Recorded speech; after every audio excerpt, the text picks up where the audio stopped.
Hi, welcome to Sherin's kitchen. இன்றைக்கி நம்ம கிச்சனில் ஒரு சூப்பரான ஒரு மட்டன் கறி பண்ண போகிறோம். ரொம்ப சூப்பரான ரொம்ப சுவையான இருக்கக்கூடிய ஒரு மட்டன் கறி. வாங்க அதை எப்படி பண்ணலாம் அப்படிங்கிறத பார்க்கலாம். 1 கிலோ மட்டன் இதில் மசால் போட்டு ஊற வச்சிடலாம்.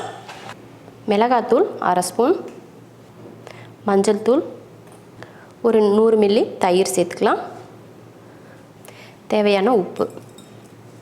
இப்போ இதை கலந்துடலாம். இது போல் நல்லா கலந்தாச்சு. இது 1 மணி நேரத்துக்கு ஊறட்டும். அதுக்கப்புறமா எடுத்து நம்ம குழம்புக்கு ரெடி பண்ணிக்கலாம். ஸ்டவ் ஆன் பண்ணி ஒரு கடாய் வச்சு கொஞ்சம் எண்ணெய் ஊற்றிக்கலாம். 1 ஸ்பூன் சோம்பு, 1/2 ஸ்பூன் மிளகு, 2 கிராம்பு, 2 ஏலக்காய், இது போல் ஒரு துண்டு பட்டை. இதில் ஒரு 100 கிராம் அளவுக்கு சின்ன வெங்காயம். நீங்கள் சின்ன வெங்காயத்துக்கு பதில் பெரிய வெங்காயம் கூட சேர்த்துக்கலாம். பெரிய வெங்காயம் சேர்க்குற மாதிரி இருந்தால் ஒரு பெரிய வெங்காயம் சேர்த்துக்கோங்க. இதை நல்லா வதக்கிடலாம். வெங்காயம் இந்த அளவுக்கு வதங்கினதுக்கப்புறமா 2 தக்காளி சேர்த்துக்கலாம். மீடியம் சைஸில் 2 தக்காளி அதையும் வதக்கிடலாம்.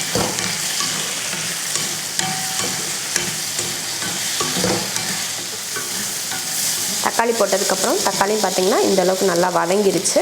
இப்போ அடுப்பை ஆஃப் பண்ணிடலாம். அவ்வளோதான், அடுப்பை ஆஃப் பண்ணியாச்சு. இது நல்லா ஆற வச்சுட்டு நம்ம அரைச்சி எடுத்துகிட்டு குழம்பு தாளிச்சிக்கலாம். வெங்காயம் தக்காளியெல்லாம் வதக்குனது ஆறிடுச்சு. இதை அரைச்சிடலாம். தண்ணியெலாம் ஊற்ற தேவையில்லை, தக்காளியில் இருக்க தண்ணியே போதும், அரைச்சி எடுத்துக்கலாம். மசாலா அரைச்சாச்சு. மட்டன் ஊற வச்சு பார்த்திங்கன்னா 1 மணி நேரம் ஆயிடுச்சு. இப்போ தாளித்து விட்டுறலாம். ஒரு குக்கர் வச்சு எண்ணெய் ஊற்றிக்கலாம். எண்ணெய் காஞ்சதுமே 2 கிராம்பு, 2 ஏலக்காய், ஒரு துண்டு பட்டை, கொஞ்சம் கருவேப்பிலை, இஞ்சி பூண்டு பேஸ்ட் 1, 2, இதில் 2 ஸ்பூன் இஞ்சி பூண்டு பேஸ்ட். இப்போ இதை வதக்கிடலாம்.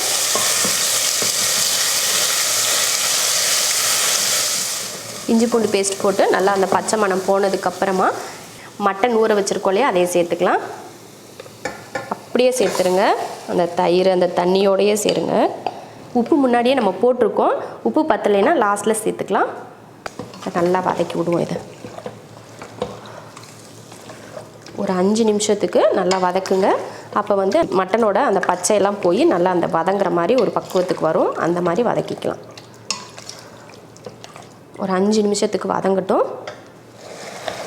நல்லா 5 நிமிஷத்துக்கு மட்டன் பார்த்திங்கன்னா நல்லா தண்ணி விட்டு வெந்துட்டுருக்கு பாருங்கள். இந்த மாதிரி தண்ணி விட்டு வேக ஆரம்பிக்கிறப்போ மிளகாத்தூள் சேர்த்துக்கலாம். நம்ம மசால் தடவி வைக்கிறப்போ கொஞ்சமாக தான் மிளகாத்தூள் போட்டோம். இப்போ காரத்துக்கு தகுந்த மாதிரி மிளகாத்தூள் சேர்த்துக்கலாம். இதில் 1 ஸ்பூன் மிளகாத்தூள், மல்லித்தூள் சேர்த்துடலாம். 1, 2, 3, இதில் 3 ஸ்பூன் மல்லித்தூள், 1 ஸ்பூன் அளவுக்கு காஷ்மீரி ரெட் சில்லி பவுடர் சேர்த்துக்கலாம்.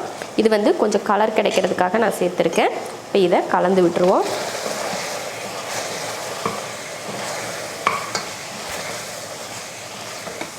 மசால் போட்டு பாருங்கள், நல்லா கலந்து விட்டாச்சு. இதில் நீங்கள் உருளைக்கிழங்கு சேர்க்குறதுனா கூட சேர்த்துக்கலாம். இப்போ இதில் நம்ம அரைச்சோலையா மசால் வெங்காயம் தக்காளி அரைச்சோலையா அதையும் இதில் சேர்த்துடலாம். சேர்த்துட்டு இதையும் கலந்துருவோம்.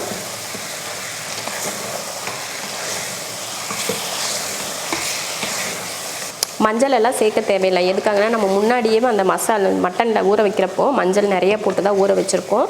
அதனால் பார்த்திங்கனாலே தெரியும் மஞ்சள் அதிகமாக தான் இருக்குது. அதனால் எக்ஸ்ட்ரா மஞ்சள்லாம் சேர்க்க தேவையில்லை. அந்த முதல்ல போட்ட மஞ்சளே போதும். இப்போ இதில் தண்ணி சேர்த்துக்கலாம். நல்லா மசால் போட்டு ஒரு 2-3 நிமிஷத்துக்கு நல்லா வதக்கி விட்டுட்டு அதுக்கப்புறமா தண்ணி சேர்த்துக்கிட்டால் போதும். மிக்ஸி ஜார கழுவி தண்ணி ஊற்றிடலாம்.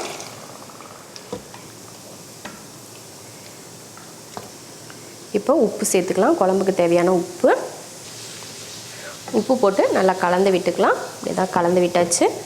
உப்பெல்லாம் சரியாக இருக்கான்னு பார்த்துட்டு குக்கர் மூடி போட்டுடலாம்.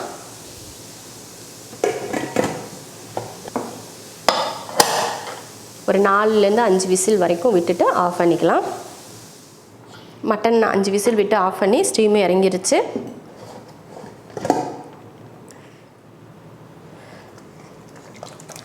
மட்டன் பார்த்திங்கன்னா சூப்பராக வெந்திருக்கும். ஆனாலும் இப்படியே விட்டுறக்கூடாது. இன்னும் கொஞ்சம் நேரம் நம்ம இதை வேக வைக்கணும். இப்போ ஸ்டவ் ஆன் பண்ணிக்கலாம்.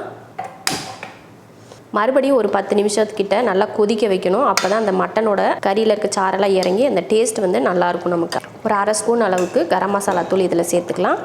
சேர்த்துட்டு கலந்து விட்டுட்டு வேக வச்சுக்கலாம். ஒரு 10 நிமிஷத்துக்கிட்ட வேக வச்சுக்கோங்க. ஒரு 10 நிமிஷம் கிட்ட பார்த்திங்கன்னா நல்லா வேக வச்சதுக்கப்புறமா நல்ல மணமாகவும் இருக்குது. அதே போல் அந்த குழம்பு வந்து நல்லா ஓரளவுக்கு இந்த மாதிரி பக்குவமாக கெட்டி சேர்ந்து வந்திருக்கு பாருங்கள். இப்போ இறக்குற நேரம் வந்தாச்சு. இதுக்கு மேலே கொஞ்சம் மல்லித்தலை தூவுறதுனாலும் தூவிக்கலாம், இல்லைன்னா கொஞ்சம் கசூரி மேத்தி மேலே தூவிட்டு நீங்கள் அடுப்பை ஆஃப் பண்ணிக்கலாம். கொஞ்சமாக தூவிக்கோங்க. இது தூவிக்கிட்டால் ரொம்ப மனமும் டேஸ்ட்டும் ரொம்ப சூப்பராக இருக்குது. நான் சிக்கனுக்கு கூட இந்த மாதிரி தூவியிருக்கேன். ரொம்ப ரொம்ப சூப்பராக இருக்கும். இருந்தால் தூவிக்கலாம், இல்லைன்னா தேவையில்லை. இப்போ அடுப்பை ஆஃப் பண்ணிடலாம். அவ்வளோதான், மட்டன் குழம்பு ரெடி ஆயிடுச்சு. சூப்பரான ஒரு மட்டன் குழம்பு ரெடி பண்ணிட்டோம். இது போல் மட்டன் குழம்பு செஞ்சு பார்த்துட்டு பரோட்டா, சப்பாத்தி, சாப்பாடு எல்லாத்துக்குமே, இட்லி, தோசை எல்லாத்துக்குமே ரொம்ப ரொம்ப பொருத்தமாக இருக்கும். இது போல் செஞ்சு பார்த்துட்டு எப்படி இருக்குன்னு சொல்லிட்டு கமெண்ட்டில் சொல்லுங்கள். பிடிச்சிருந்தா லைக் பண்ணிவிட்டு ஷேர் பண்ணிவிட்டு நம்ம ஷெரின்ஸ் கிச்சன் சேனலை சப்ஸ்கிரைப் பண்ணி பக்கத்தில் இருக்க பெல் ஐக்கானை கிளிக் பண்ணி வச்சுக்கோங்க.